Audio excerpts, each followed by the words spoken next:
welcome to this evening's program. Make Sabrosa take a backseat to your client's damages. I'm Ala Policastro, CLE advisor for the Beverly Hills Bar Association, and today I'm delighted to introduce our speaker, Arnold Reed II. Arnold is an attorney at BD&J Injury Lawyers and a 2024 Los Angeles Business Journal Leader of Influence. Arnold is a Michigan native and University of Michigan and Indiana University School of Law alum. Arnold's career is built on a passion for justice and excellence in advocacy. Before joining BD&J, Arnold externed for multiple federal judges in Detroit and San Diego and was an attorney at other prominent local personal injury law firms. Today, Arnold continually uses and builds upon the knowledge he has gained from his past experiences to serve his clients and recover life-changing multi-million-dollar results across Southern California. We can't wait to hear what he has to share with us today. Arnold? Hi, everybody. Thank you so much for that warm welcome. I really appreciate it. And I am thankful for everybody that has taken their time this evening to log on and to learn a couple things about Sabrosa. As litigators in California, we have all seen how sometimes a single clip of surveillance video can completely change the tides of litigation. For those of you who represent plaintiffs, we've seen that sub rosa has that power and it can unravel months, sometimes years of carefully developed casework. All of the sudden, the case that you've invested your time, money, blood, sweat, and tears in is up in smoke, just like that. Today, what we're going to do is take a deep dive into how to manage this threat of surveillance, aka sub rosa, preemptively, strategically, and lawfully. So it's funny. I was barred in Michigan before being barred in California. And when I first got to California, I remember hearing this term, sub rosa, sub rosa, sub rosa. And it just sounded so odd to me. And I remember being so curious about it. And I looked into it, and I'm excited to share a few of those things that I found. First of all, basics, that phrase, sub rosa. It sounds unique, maybe even exotic. And we're going to talk about the lore behind this phrase for a moment here. There's a person, well, she's a goddess rather. Her name is Aphrodite. She's the goddess of love and beauty. And she has a son. Her son is Cupid. Yes, the Cupid who we all associate the holiday Valentine's Day with. So Aphrodite has a son named Cupid. Cupid is the goddess of love and desire. And Aphrodite, she's pretty popular, but she's known for her frequent love affairs. And what she wants to do is have her love affairs in peace. She wants discretion. So she gives a rose to her son Cupid. And in turn, Cupid gives this rose to Harpocrates. And basically, this rose is a bribe to keep all of Aphrodite's affairs secret. From there, this mythology led to the association of roses with secrecy, right? And then we get this Latin term, sub rosa. And what it translates to is underneath the rose, which means in confidence or secretly. And in the Middle Ages, rose statues and designs were placed on ceilings of guest rooms, over doorways of Catholic confessional booths, and other places as a symbol of confidentiality. So you may be wondering, well, Arnold, what does that have to do with the law? In our context as lawyers, this phrase refers to covert surveillance, typically conducted by insurance companies or defense teams to record plaintiffs that when they think nobody is watching. And this can be footage of somebody, for instance, walking to a mailbox, unloading groceries, or in the defense's dream scenario, hiking a mountain after claiming having a horrible back injury.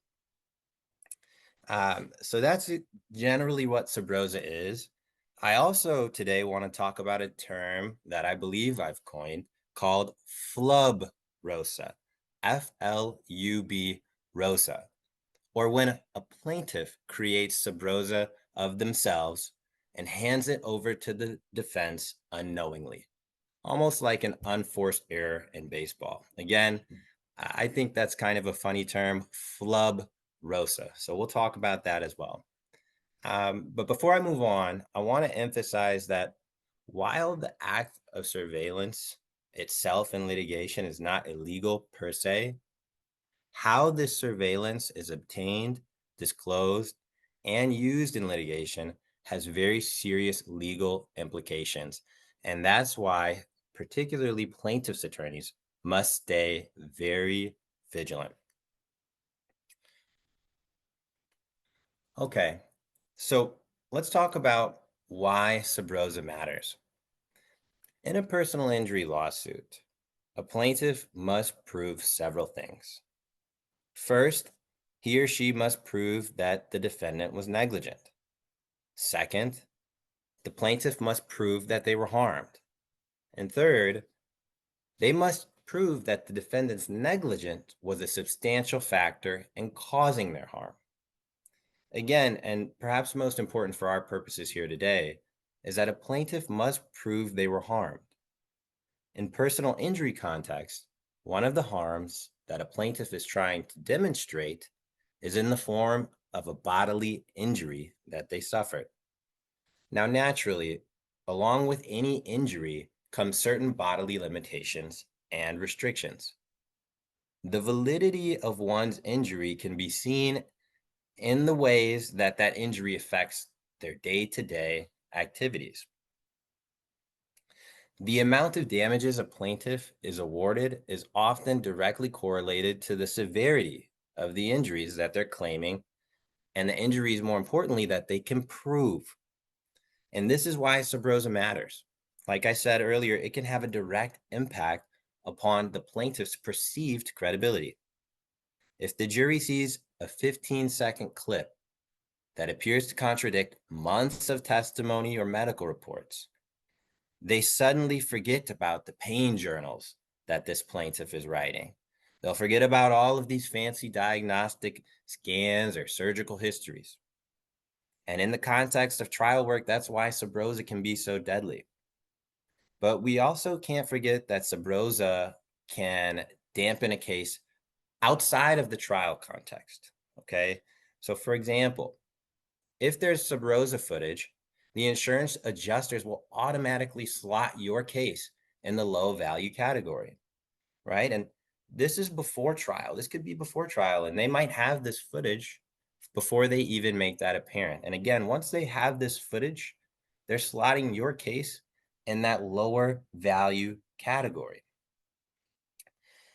Or even if you're going into a mediation, for example, right? If there's some sub rosa that comes to light right around mediation, that sub rosa will lower your client's credibility in the mediator's eyes.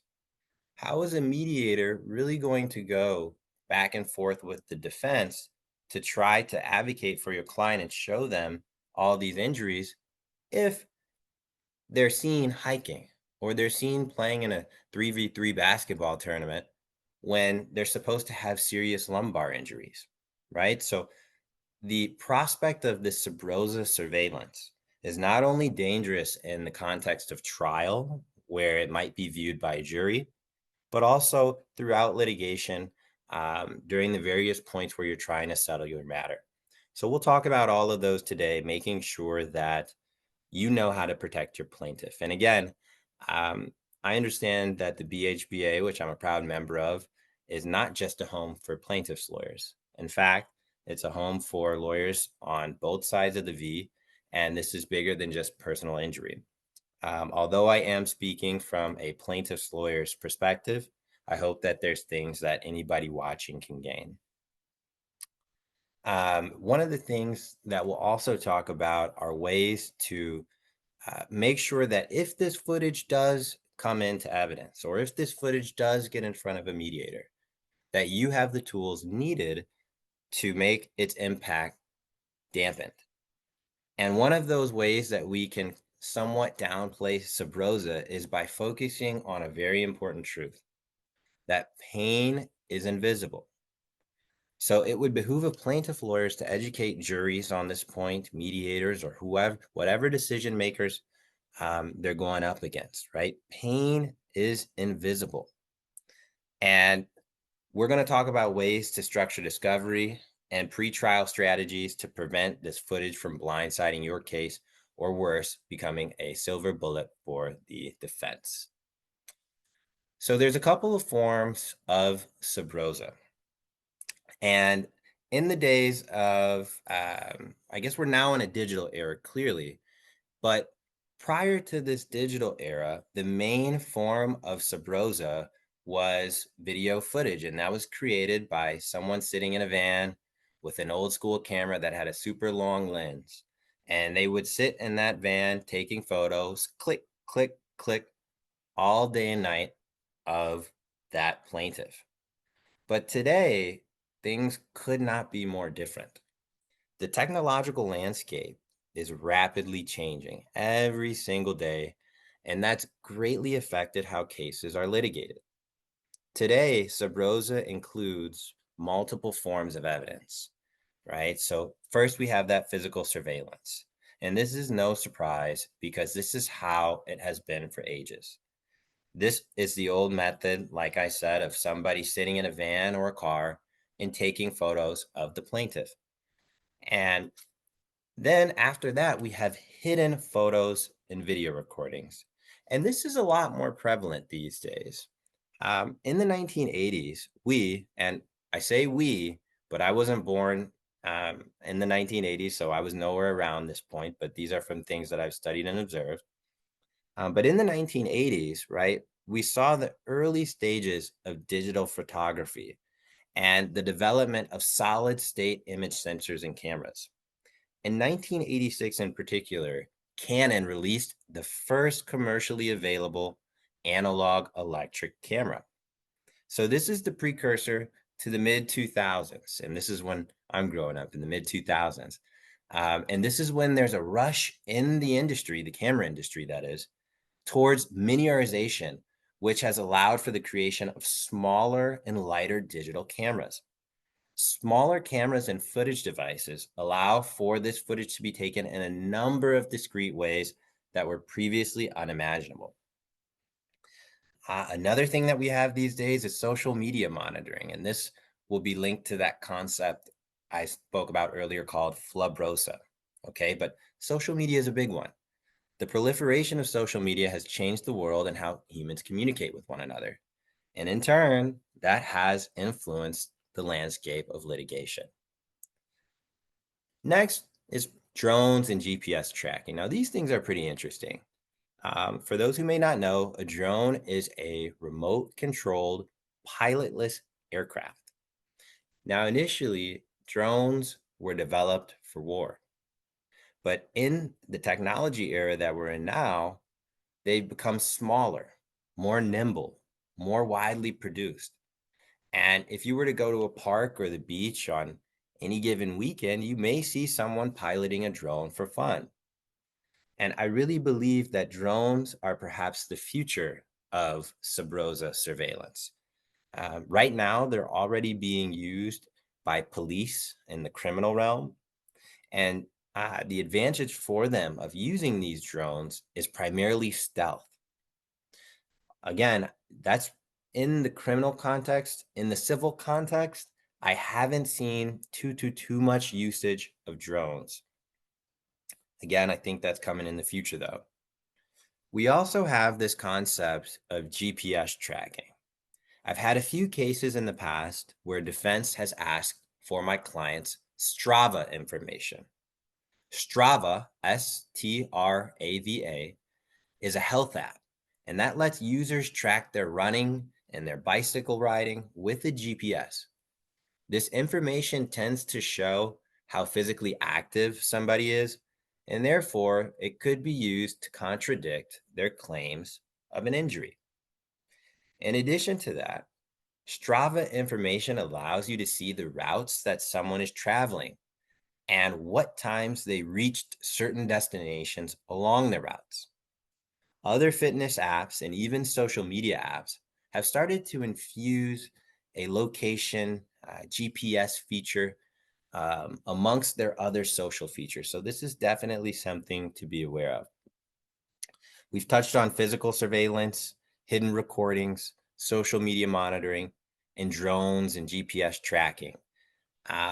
Due to the ways that this sub rosa and surveillance can be attained, you have to make sure that your clients are assuming they are always watched. When it comes to surveillance and sub rosa, there is no explicit statute in California that authorizes this practice. But general evidence law governs the admissibility of evidence and, in turn, the admissibility of any video surveillance. And there's a few key provisions that I think any litigator trying to protect against the prospect of surveillance must know. The first is Evidence Code Section 350, and you can see it on the slides here. Evidence Code Section 350 says that no evidence is admissible except relevant evidence. Okay, that's pretty simple, but as we continue, we're going to talk about the exclusion of evidence that's unduly prejudicial. After Evidence Code Section 350, we have Evidence Code Section 351, which states that except as otherwise provided by statute, all relevant evidence is admissible. You take that in conjunction with the next section, which is Section 352. That says that the court, in its discretion, may exclude evidence if its probative value is substantially outweighed by the probability that its admission will either A, necessitate undue consumption of time, or B, create substantial danger of undue prejudice, of confusing the issues, or misleading the jury. Again, that's Evidence Code Section 352. The next one that's super important is going to be 1400, Section 1400, that is.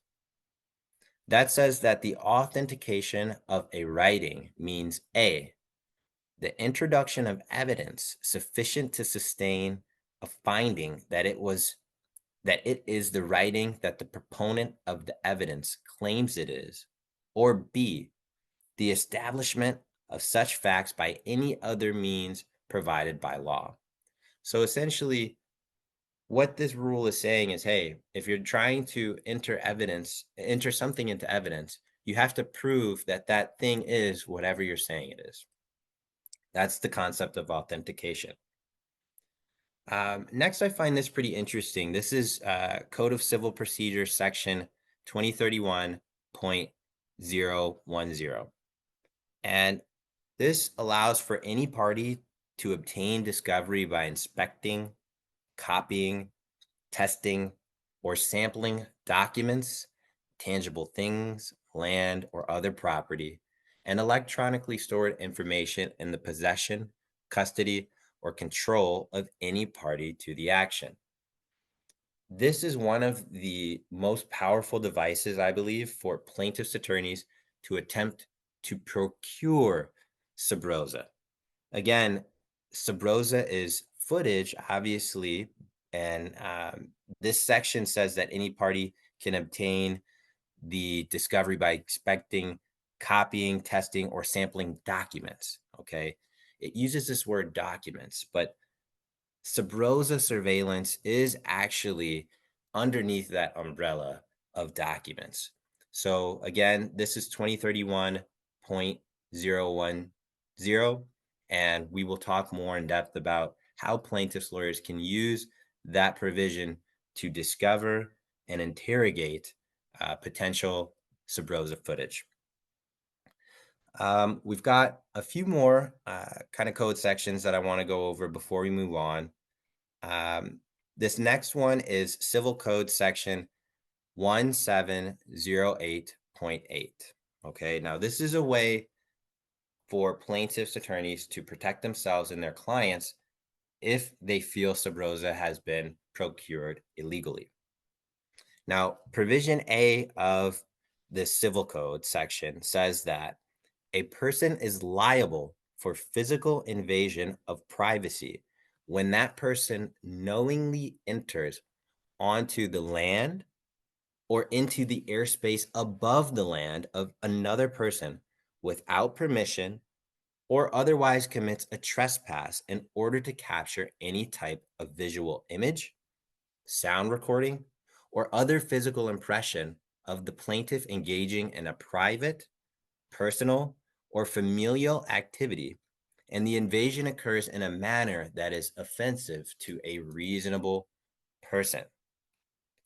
Now, provision A works in tandem with the next provision, which is provision B, and it provides that a person is liable for the constructive invasion of privacy when that person attempts to capture in a manner that is offensive to a reasonable person any type of visual image, sound recording, or other physical impression of the plaintiff engaging in a private, personal, or familial activity through the use of any device, regardless of whether there is a physical trespass. Now, you might be wondering, well, what happens to the people or the person that is procuring this sub rosa in this illegal manner? Essentially, if these provisions are violated, you then look to Civil Code Section 1708.8D, and that provides the penalty. The penalty is up to 3 times the amount of any general and special damages that are proximately caused by the violation. And that person may also be liable for punitive damages subject to proof. It's also interesting to note that there is a civil fine of not less than $5,000 and not more than $50,000 for this violation. So, for any defense lawyers that may be out there watching this, just know if you're going to be trying to procure this surveillance, you want to do it the right way. Obviously, as a plaintiff's lawyer, I don't necessarily believe in this. I don't believe that there's a right way to procure this footage. I wish there was no footage on my clients. I do believe it's highly invasive. But again, for the defense lawyers and insurance adjusters watching, perhaps, just know that you want to make sure you're looking at this provision to ensure you're doing those things the correct way and not infringing on those plaintiffs' rights. So again, this is the framework of the couple provisions that I think are super important when it comes to sub rosa, because again, there is no one statute or provision that mentions sub rosa or instructs you on how to procure that. Again, and this is all in the slides, but we've got evidence code 350, 351, 352, and section 1400. And then we also discussed CCP 2031.010. That's what I believe is one of the best discovery devices through which plaintiffs attorneys can procure this sub rosa if it exists. And then lastly, we talked about Civil Code Section 1708.8. So we went over a couple of the statutes. Let's talk a little bit about case law, because obviously case law and the statutes together are going to govern what's right, what's wrong, what's allowed, and what's not allowed when it comes to sub rosa.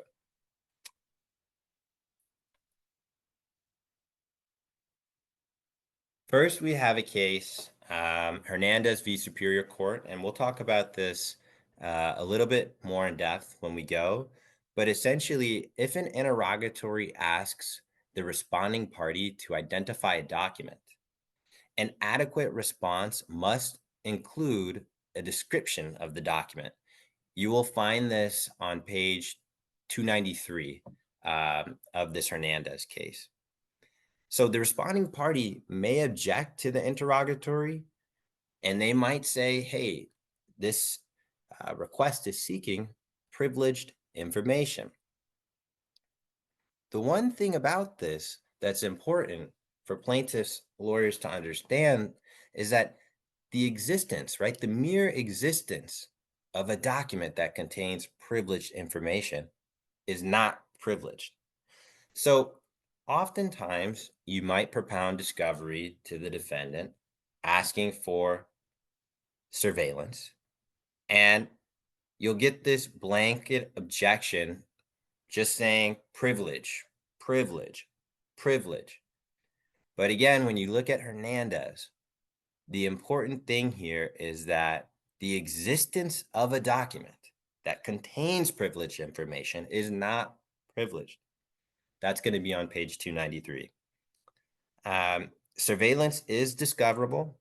It's not protected by work product doctrine unless it includes an attorney's mental impressions.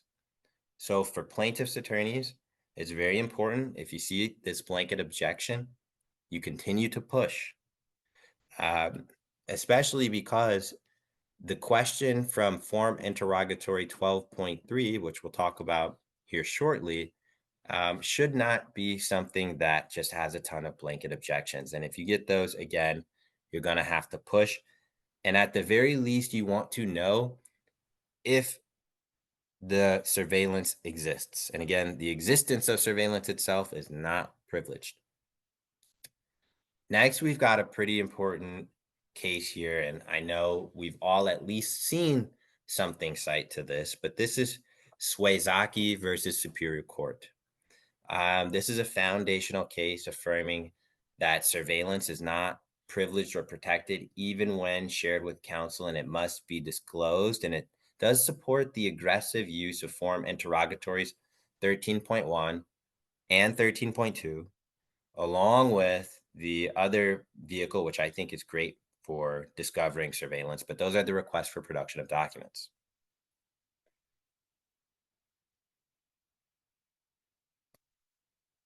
Um, I want to talk about a case. It's not actually in the PowerPoint, but this is something that you have probably seen cited to as well.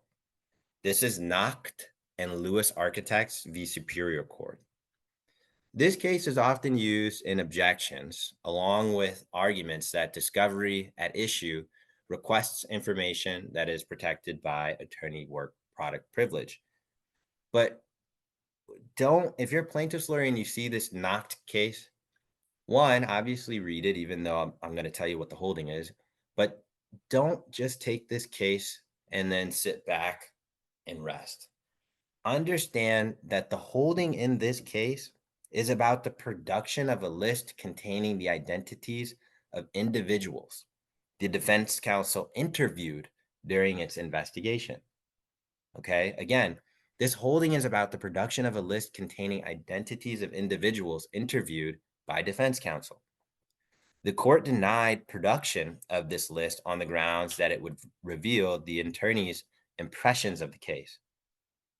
So some basic things to remember about, requesting documents, requesting surveillance, is that there is a distinction between something that has the attorney's mental impressions versus something that is strictly factual. If a video is just showing the plaintiff, checking the mailbox, you want to, that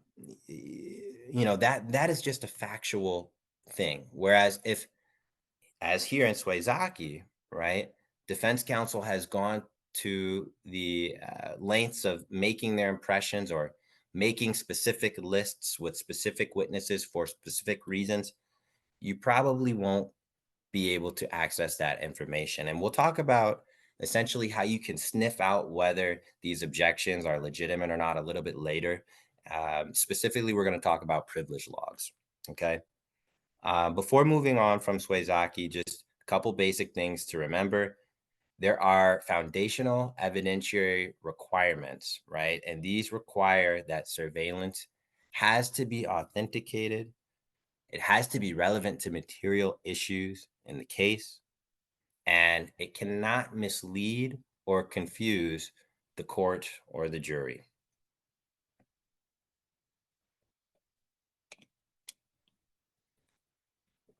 Another thing to remember is that you need to be timely with your objections to surveillance videos or any surveillance that is given to you late. Okay, you need to file your motions in limine, right? And you can file those early, right? You don't want to wait till the last second to get in front of the court to say, hey, I've been given this surveillance. It's after the close of discovery, and it's unfair, right? You want to use the court and use motions in limine to your advantage. And we'll talk about that a little bit later, but specifically through these motions in limine, where you're asking for certain evidence to be precluded, you need to demonstrate the imbalance of the probative value with the prejudicial harm. And you're going to refer to Section 352, like we spoke about earlier. Okay. And this is because, listen, if you have this evidence, right, again, showing your plaintiff doing what might appear to be something that is routine and regular, but that contradicts their injuries, right? All that, all that hard work that you've done over the previous months to get the case ready for litigation can be up in smoke. Okay, so let's talk more about some key admissibility factors. Sub rosa cannot be sprung as a courtroom surprise if you, as a plaintiff's lawyer, have done your job early and often to be aggressive in your hunt for sub rosa. There are a couple of key things that you need to know. And most importantly, right, discovery closes 30 days before trial. This is according to CCP 2024.020A. And that is, any party shall be entitled as a matter of right to complete discovery proceedings on or before the 30th day, and to have motions concerning discovery heard on or before the 15th day before the date initially set for the trial of the action. So again, when you have a case, there's no secret what the discovery deadlines are. You have to be proactive in making sure that you have requested sub rosa and that you've done it timely. If you request sub rosa and you request it later after discovery is closed, good luck. So that's for trial, but there's another kind of key caveat that you should know. Discovery closes 15 days before an arbitration. And you're going to find the support for this in California Rule of Court 3.822, specifically 3.822A. And that sets forth the right to discovery in arbitrations. And if you move to B, that mandates that all discovery must be completed not later than 15 days before the date set for the arbitration hearing, unless the court, upon a showing of good cause, makes an order granting an extension of time within which discovery must be completed. So again, you want to be timely. Discovery closes 30 days before trial. Discovery closes 15 days before arbitration. And again, also when you're agreeing to an arbitration, you want to make sure that you know what rules govern your arbitration. A lot of times those track with the CCP, but sometimes the particular arbitrator might have a flavor for something special. So make sure you know those rules. Make sure you're on top of that, and do not be late. You want to require this authentication. And again, this is from Evidence Code section 1400. And this is a key admissibility factor. Now, the process of authentication aims to ensure that the writing, okay, it's called a writing per code, but understand that under that umbrella of writing, you're going to find that sub rosa surveillance is included. So the process of authentication aims to ensure that that writing or footage is what it purports to be. The authentication process all centers around ensuring that anything admitted into evidence for the consideration of the jury is reliable and trustworthy. Now, per section 1042 of the Evidence Code, Evidence can be authenticated through testimony of a witness with personal knowledge. As it relates to sub rosa footage, this means that the originators of that surveillance must testify regarding the video surveillance, the sound, the silent motion pictures, the photographs, or anything else that they have created prior to its admission into evidence. Um, we're going to jump back to 352 here because I think that this is also very important for plaintiffs' lawyers to understand. The court has the power to exclude evidence if its probative value is substantially outweighed by the probability that its admission will necessitate the undue consumption of time or create a substantial danger of undue prejudice of confusing the issues or misleading a jury. So, when deciding whether or not to admit video surveillance into evidence, the court weighs its prejudicial impact against its value in assisting the jury to understand and evaluate the other evidence presented in the case. The court is going to have to look at whether or not the surveillance is a reasonable representation of that which it is alleged to portray. And secondly, the court will look at whether or not the use of this surveillance is going to assist jurors in their determination of the facts of the case, or whether it's just going to mislead them and lead them on a wild goose hunt. Um, so something you'll want to do, and if you're a plaintiff's lawyer, this is really important. Something that you're going to want to do is advise your clients early, early, early as possible of the threat of social media and having an online presence. Now, one of the things is that depending on however you work a case or what happens along the way, sometimes cases can take years to resolve.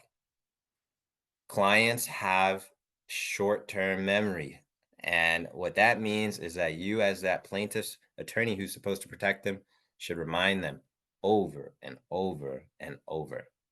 And that can become almost like a mantra. The defense is always watching. Again, they're gonna, and sometimes, right? And this is the concept that I've called flub rosa. A flub is essentially an FLUB is a blunder. Flub rosa is almost like an unforced error that your client makes. Why would the defense hire all these fancy private investigators if your client is spilling away their life through every Instagram post? They're alleging that they can't walk. They're alleging my neck, my back. Well, explain your TikTok from last week where you're dancing on top of a table in a bar, right? Again, a single Facebook post can slice your damages award in half. Surveillance footage and social media contradictions are a credibility disaster. When the jury doubts your client's credibility, every other part of your case goes out the window and will begin to unravel. And this is not just necessarily about advising your clients to post carefully. This is about the litigation hygiene, right?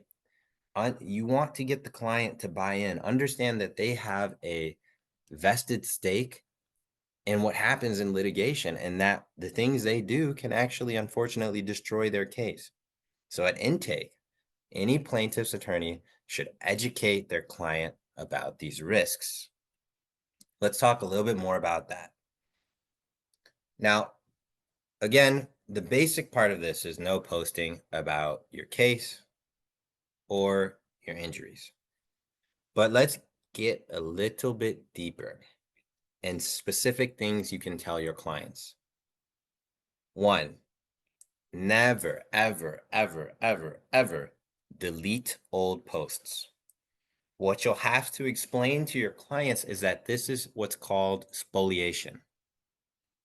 Spoliation of evidence is the destruction or significant alteration of evidence, or the failure to preserve it for another's use in pending or future litigation. Now, remember, and this is very, very important.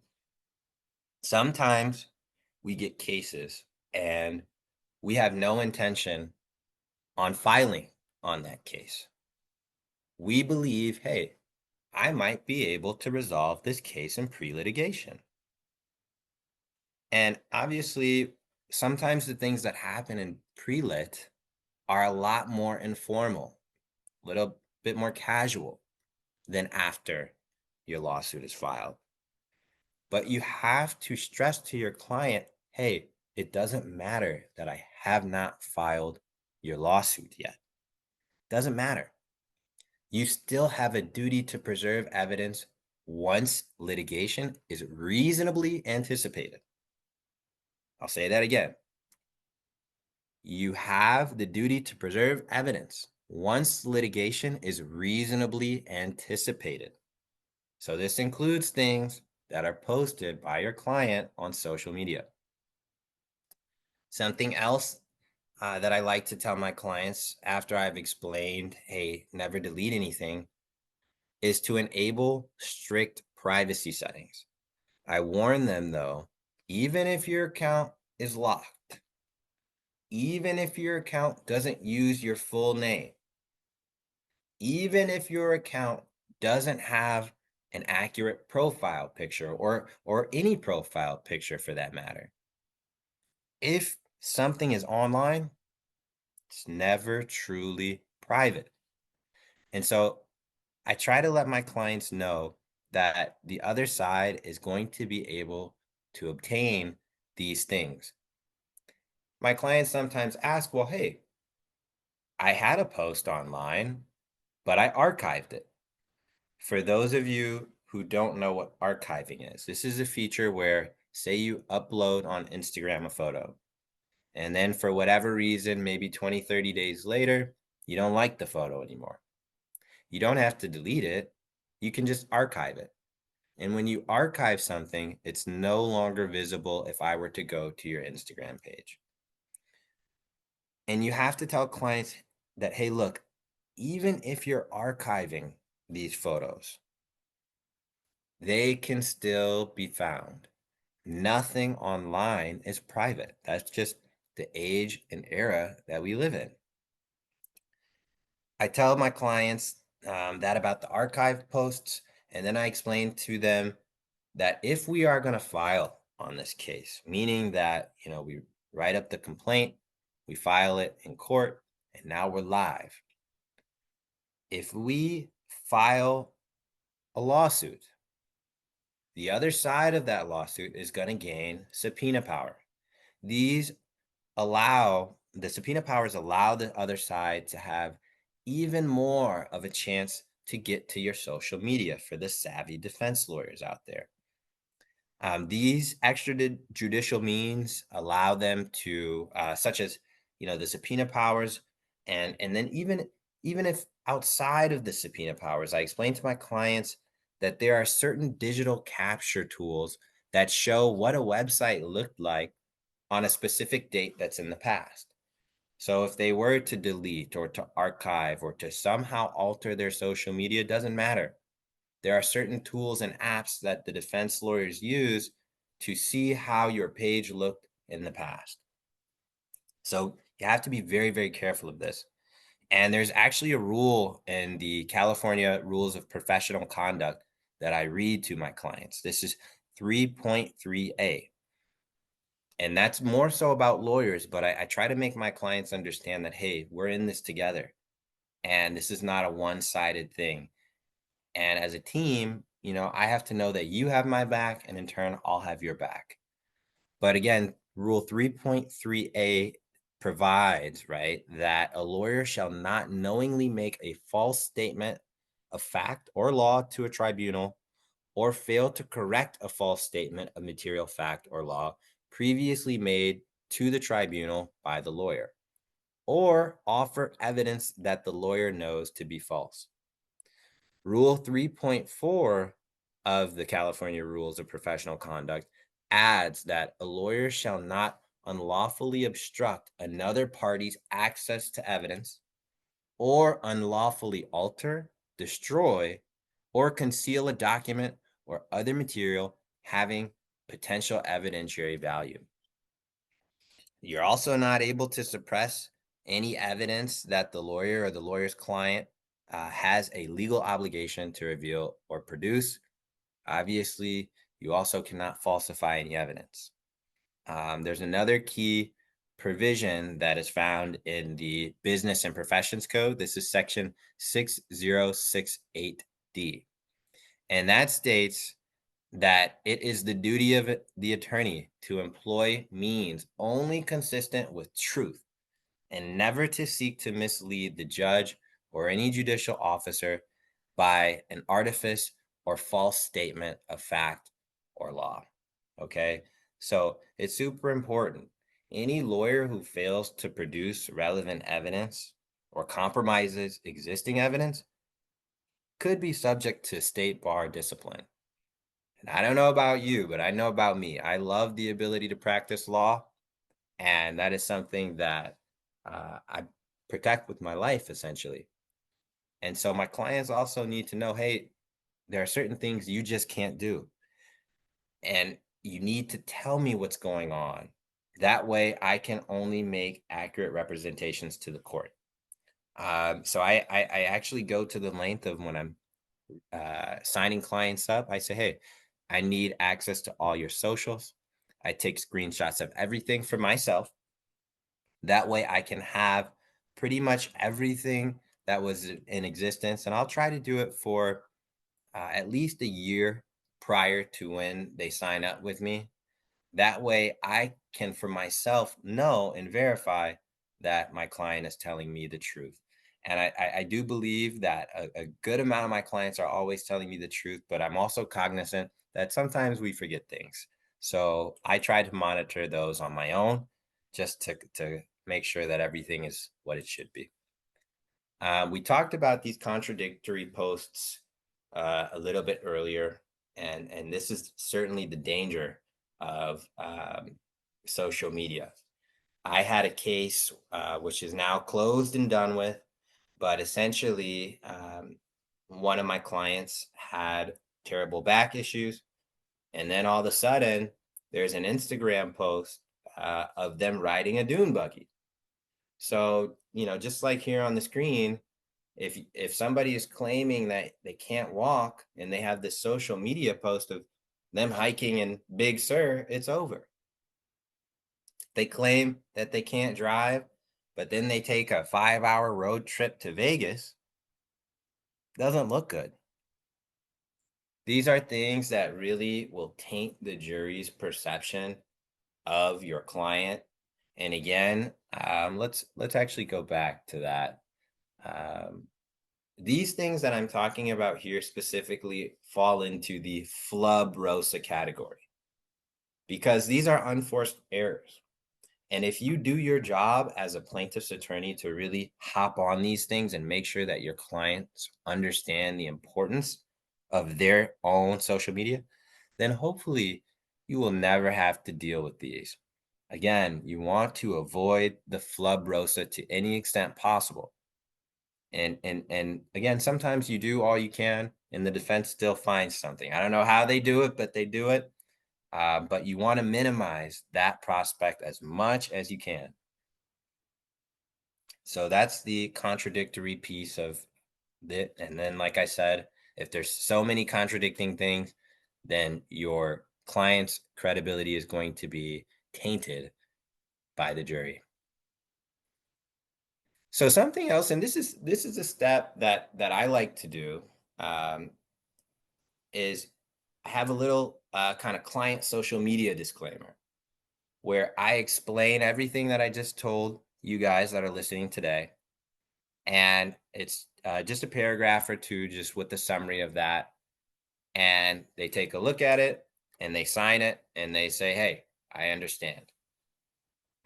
The importance about this is that I would hate to get to trial find some that the defense has a ton of sub rosa of my client's social media, and then have my client look at me and say, "Well, you never told me about this. You never told me that they would be looking at my social media." If that were to ever occur, I just whip out the piece of paper and say, "Well, hey, this is your signature, right? We actually did talk about this." So again, you really need to make it clear to your clients that the things they do can harm their case. And I do it via a social media disclaimer because if it's not written, it didn't happen. So that's something that I do. And I've found that when you really have them sign that and you talk to them, the light bulb goes off and they understand how serious it is. So, what are the best ways to try to figure out whether Sabrosa exists and to get it? Those things are going to be form interrogatories, specifically 13.1. That's very important because it asks straight up whether or not surveillance has been conducted. And again, that's why it's important when you get the response to this question, you really need to figure out, okay, what is the defense saying? Is there objection per code, or is it a bunch of mumbo jumbo with some case sites?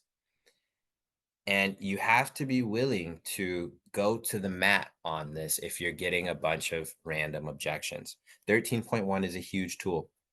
Outside of that, you can use special interrogatories to ask for the dates, the times, the locations, and the identities of any investigators, um, or surveillance people that took surveillance, or even the people who viewed this surveillance.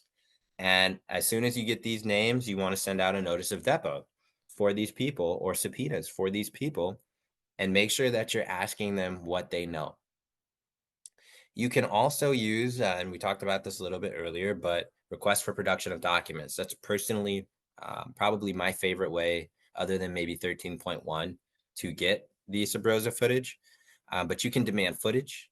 You can demand surveillance logs. You can demand notes.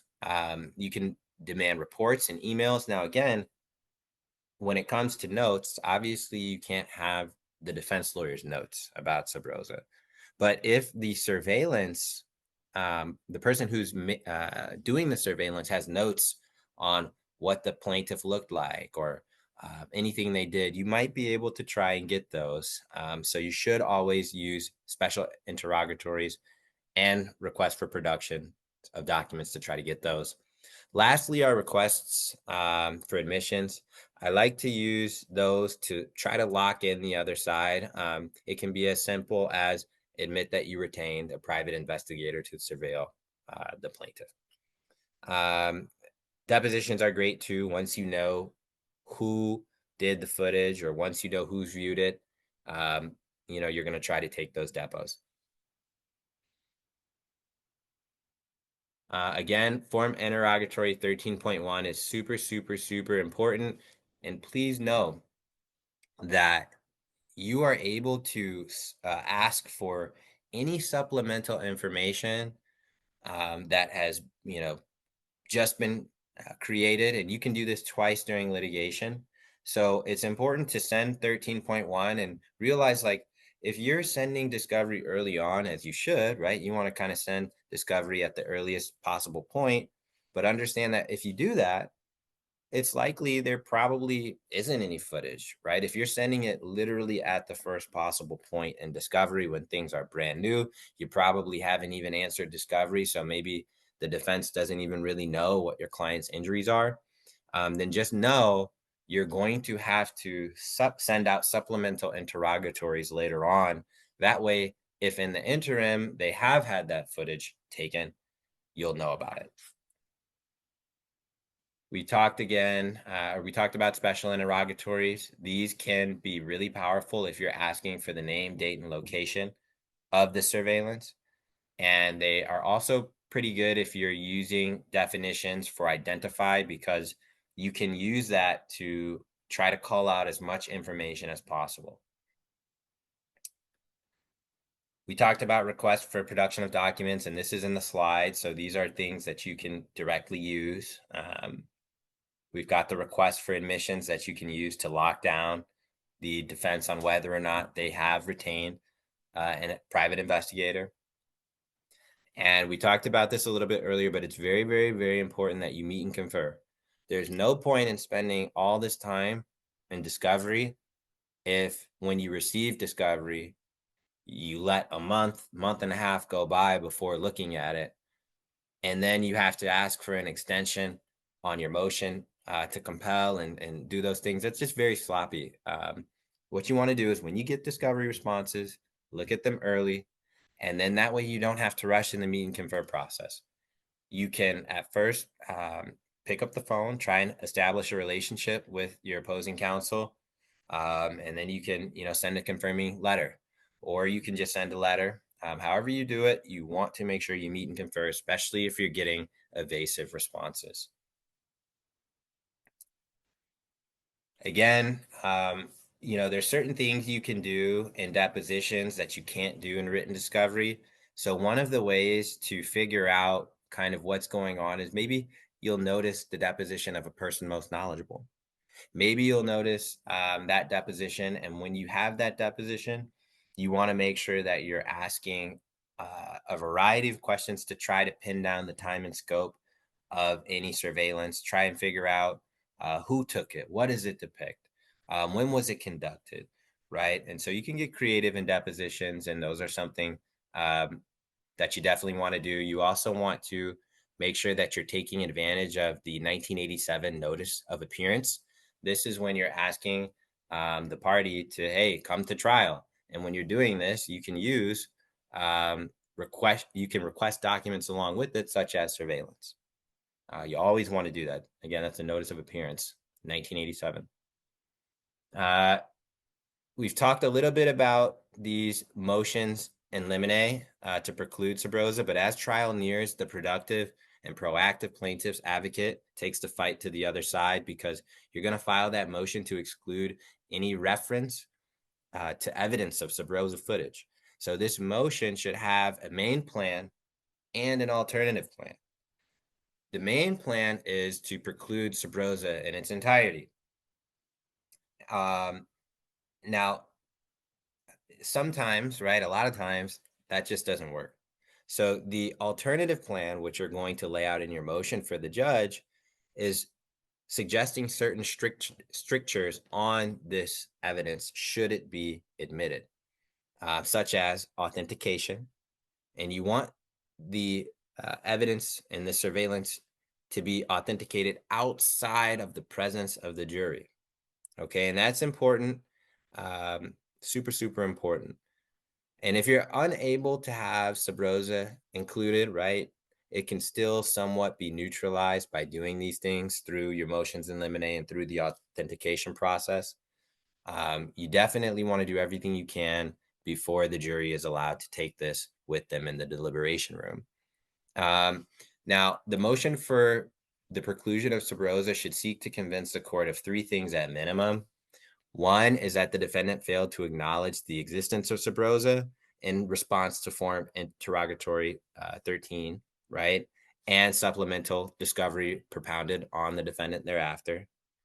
Two, you want to argue that sub rosa is actually irrelevant for impeachment because, and obviously there are certain situations where you want to use 352 to basically tell the judge, hey, these are things that are going to just confuse the jury. They're not actually going to educate the jury.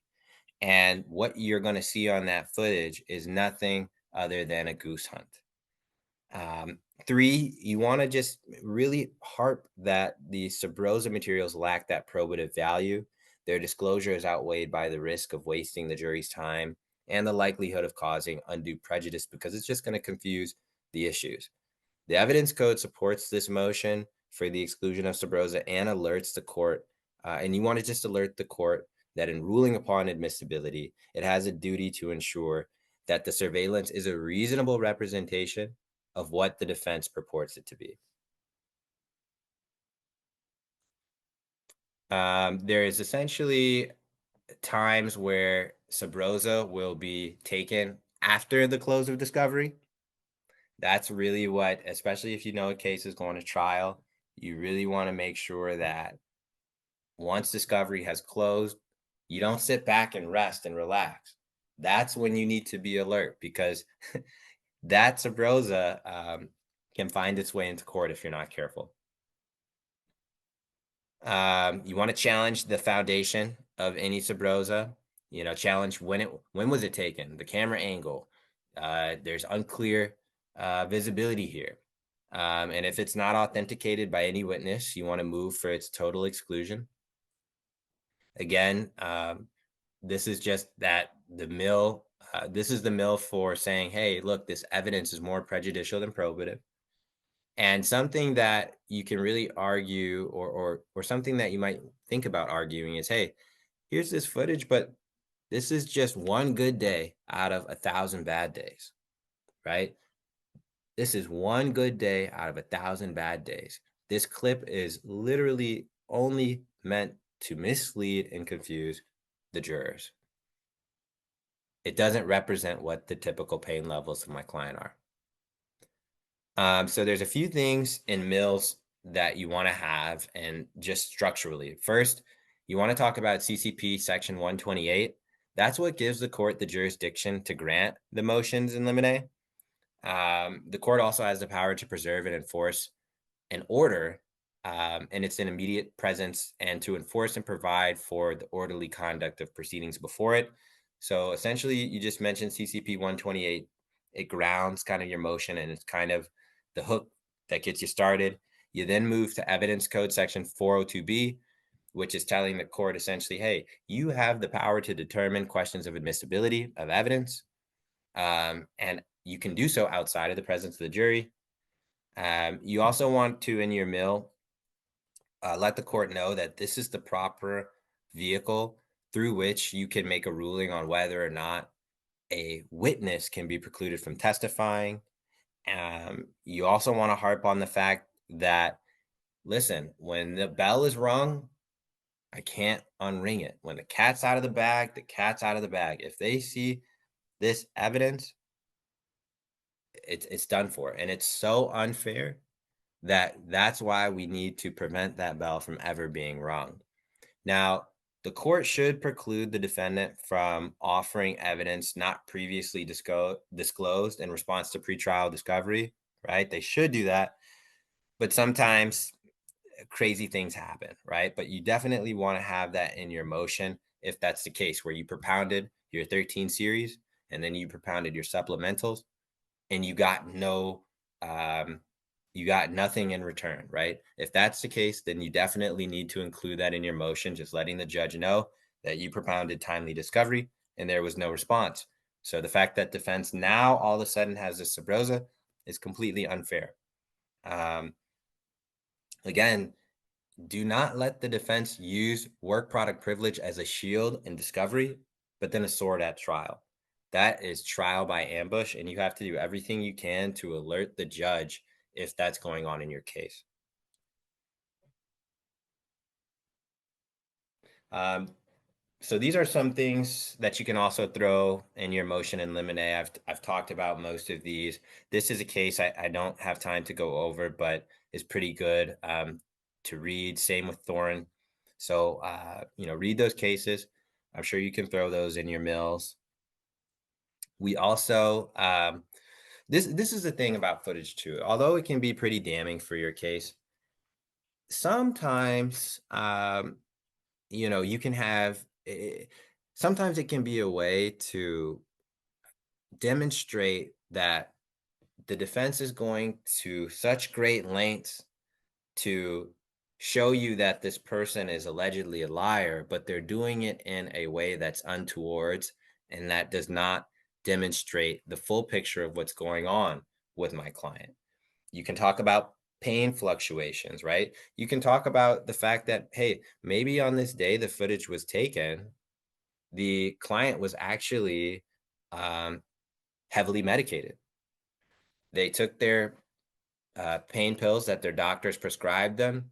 And once they did that, they had a few minutes where they could get their household chores done. They had a few minutes where they could hobble to the mailbox with less pain, right? And this video doesn't show them taking that the painkiller that was prescribed to them. All it shows is this misleading clip, and that was done purposely. So again, pain is invisible. This clip is not everything, and this is one good day out of 1,000. Those are some of the things that you can use if the evidence is actually admitted, to let people know that this should not be the tail of the tape, and your client does have serious injuries. Something else is you want expert testimony, right? Your doctors that have treated your client are going to be able to testify to what their limitations are. And it's very important while you're building a case, you need to be reading medical records and figuring out what these restrictions are that your doctor is giving to the clients early on.